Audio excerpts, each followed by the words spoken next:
Welcome back to the Upward Path podcast. Yesterday, we began with the idea of aiming up. We thought about choosing a better direction instead of simply drifting through the day. Today, we continue in that same chapter by looking at what our small choices are shaping inside us over time. Chapter 1, The Inner Compass. Reflection 2, You are becoming someone. Think about a sports team after several weeks of training. At the first session, everyone is still a little unknown. The coach does not yet know who will listen carefully, who will take correction well, who will keep trying after mistakes, and who will blame the umpire, the referee, the weather, or the teammate beside them. But after a few weeks, patterns begin to show. Some players arrive ready. They listen. They try again. They do not fall apart when they make a mistake. Other players complain when training is hard. They make excuses. They look for someone else to blame when things go wrong. These patterns do not appear in one afternoon. They are built slowly through repeated choices until each player is not only playing a sport, but becoming a certain kind of person. That is the clear idea for today. You are becoming someone. You are not only doing today's schoolwork, today's chores, today's practice, or today's conversations. You are being shaped by them. Every choice is training you in a direction. Not perfectly, not completely in one moment, but slowly, quietly, and more seriously than we sometimes realize. This matters because life is not built only by the big decisions everyone notices. A life is also built in the small decisions that seem ordinary at the time. Whether you tell the truth when it would be easier to hide, whether you try again after getting something wrong, whether you listen when someone corrects you, whether you show love when you are annoyed, these choices are small, but they are not nothing. A person's character is not formed by wishes. It is formed by practice. If you practice avoiding hard things, you become someone who avoids. If you practice blaming, you become someone who looks away from responsibility. If you practice telling the truth, even when your voice feels small, you become someone who can stand more firmly in reality. If you practice courage, you become braver. This is not meant to frighten you. It is meant to give today weight. Your next choice is not everything, but it is also not meaningless. It is one small vote for the kind of person you are becoming. You can see this at school. A student who leaves everything until the last second is not only dealing with one rushed assignment, they are training themselves to avoid things until pressure forces action.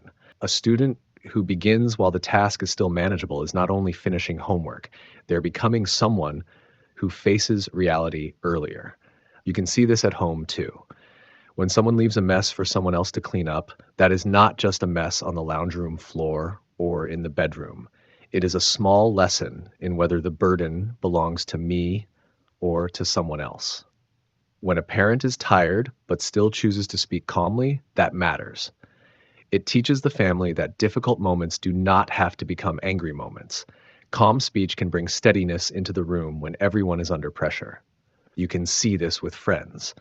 When the group laughs at someone, you have a choice. You can join in, stay silent, change the subject, or stand near the person being left out. That moment may pass quickly, but it trains something. It trains what you are willing to protect. It trains what you fear. It trains whether belonging to the group is more important than doing what is right. This is one of the problems today's reflection helps us notice. It helps us see how easily we can drift into becoming a person we did not mean to become. Most people do not decide in one clear moment to become dishonest, resentful, lazy, cowardly, or cruel. It usually happens more slowly than that, one excuse at a time, one avoided duty at a time, one careless word at a time, one refusal to apologize at a time. That is why small choices matter. They point us somewhere. They make some future actions easier and others harder. If you practice losing your temper every time you are frustrated, anger becomes a well-worn path. If you practice stopping, breathing, and speaking carefully, self-control becomes more possible the next time. The same is true for parents and adults. Adults are still becoming someone too. A parent is shaped by how they answer under pressure. A teacher is shaped by whether they use authority with fairness. A coach is shaped by whether they care only about winning or also about the character of the players. Growing older does not remove the need to grow better. The hopeful part is this. If small choices can shape us downward, they can also shape us upward. Nobody is trapped by one bad morning, one poor reaction, or one mistake.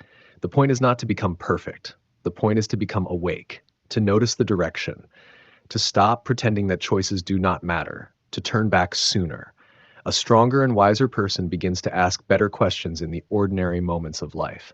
Not only, what do I want right now? Not only, what is easiest? Not only, what will make me look good? A better question is, what is this choice training me to become? That question can follow you into many parts of the day. When the work is boring, what is this training me to become? When I lose a game, what is this training me to become? When someone annoys me, what is this training me to become? When I am tempted to lie, hide, blame, quit, mock, or sulk, what is this training me to become? This question is not heavy in a hopeless way.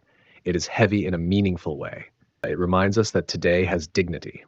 The ordinary day matters because the ordinary day is where character is practiced. A family can recognize this today by watching for patterns, not with harshness, but with honesty. What happens when the morning is rushed? What happens when someone is corrected? What happens when a job needs doing and nobody feels like doing it? What happens when a mistake is made? These moments show us what is being trained. And when you notice something in yourself that is not good, do not collapse. Do not turn it into shame that goes nowhere. Notice it truthfully, then make the next better choice. That is part of growing up. That is part of becoming responsible. That is part of walking the upward path. You are becoming someone when you pack your bag. You are becoming someone when you answer your parent. You are becoming someone when you treat your sibling, your classmate, your teammate, or the person who is difficult to like with respect. You are becoming someone when nobody is watching closely and you still know what should be done. The aim is not to panic over every small decision. The aim is to respect them. Small choices are like tracks across a field. Walk the same way often enough, and a path begins to form. The question is whether that path is leading you toward truth, courage, responsibility, humility, discipline, and love, or away from them. So today, remember this carefully. You are becoming someone, not all at once, not beyond repair, but truly. The next choice has weight because it is training you. And with enough truthful, courageous, and responsible choices, you begin to become the kind of person others can trust and the kind of person your future self can respect. In closing, take the time to think and consider our question for today. What kind of person are today's choices training you to become? Thank you for listening to today's reflection on the upward path. Please stay tuned for the next episode as we continue through the 100 short reflections across 10 chapters, with new uploads coming daily. Tomorrow we continue Chapter 1, The Inner Compass, with Reflection 3. Build your compass. May your day be guided by truth, courage, and one small upward step. Take care now.